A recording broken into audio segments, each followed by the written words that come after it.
हरे कृष्णा राधे राधे। श्री ओम नमो भगवते वासुदेवाय।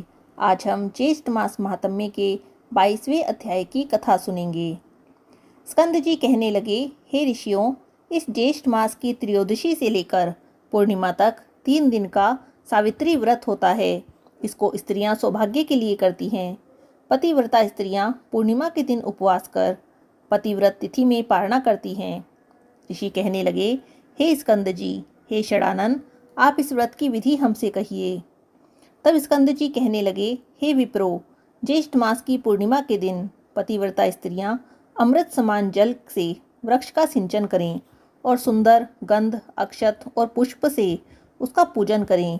भक्ति भाव के साथ मंत्रों का जाप करते हुए वृक्ष की प्रदक्षिणा करें और उसमें सूत लपेटें।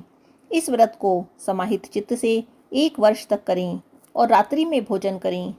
वर्ष के प्रत्येक पक्ष में वट वृक्ष का पूजन करें। पुनः ज्येष्ठ मास आने पर द्वादशी के दिन सूक्ष्म भोजन करें और त्रयोदशी के दिन प्रातःकाल दातुन आदि करके नियम ग्रहण करें।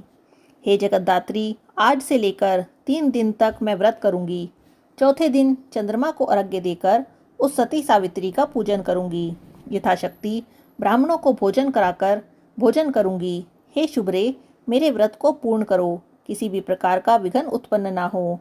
इसके पश्चात सप्त धान्य से पूरित वंश पात्र को कलश पर स्थापित करके उस वंश पात्र पर वस्त्र सहित प्रतिमा को स्थापित करें।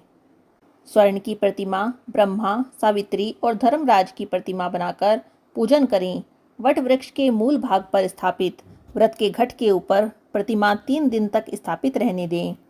पूर्णिमा के दिन प्रातःकाल उठकर स्नान आदि नित्य क्रिया करके सम्यक प्रकार से पूजन करें। सत्य सावित्री की प्रतिमा स्वर्णमयी बनाकर चांदी की शैया पर स्थापित करें और काष्ठ का भोज रखें। कुमारी हो, पतियुक्ता हो अथवा सुपुत्री हो, सभी को इस व्रत को करना चाहिए। अर्घ्य का मंत्र सुनिए। हे ओमकार पूर्वक, हे देवी वीणा पुस्तक धारिणी, हे पतिव्रते, हे महाभागे, हे वंदी जाए, हे शुचिस्मते, हे दृढ़मते, आपको नमस्कार है।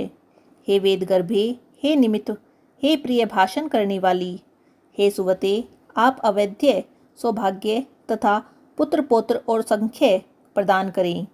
हे सुवते, आप इस अर्घ्य को ग्रहण करें, मैं आपको नमस्कार करती हूँ। हे देव, आपसे देवता, असुर, दानव, मनुष्य सहित समस्त जगत व्याप्त है। हे देव, आप सदा सत्य व्रत को धारण करने वाले हैं। हे ब्रह्मरूप, आपको नमस्कार है। हे देव, आप समस्त लोगों के कर्म साक्षी हो, शुभ और अशुभ कर्मों के विचार करता हो। आप इस अर्घ्य को ग्रहण करें, मैं आपको नमस्कार करती हूँ। हे धर्मराज, आपको नमस्कार है।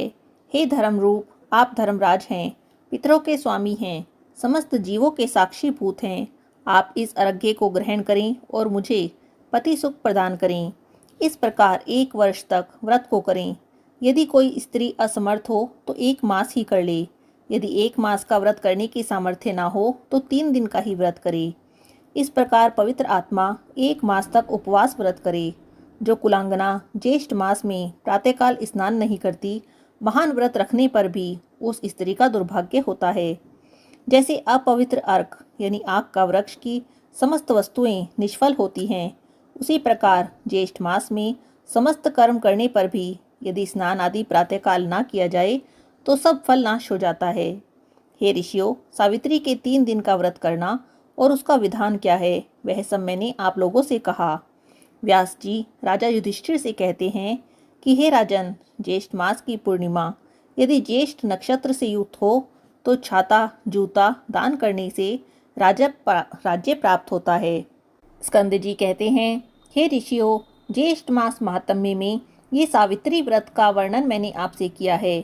आपकी भक्ति देखकर और उससे प्रसन्न होकर आपकी अगर और कुछ भी पूछने की इच्छा हो तो आप पूछ सकते हैं, मैं वह सब भी कहूँगा। यहाँ पर ज्येष्ठ मास महात्म्य के 22वें अध्याय की कथा समाप्त हो जाती है। हरे कृष्णा, राधे राधे।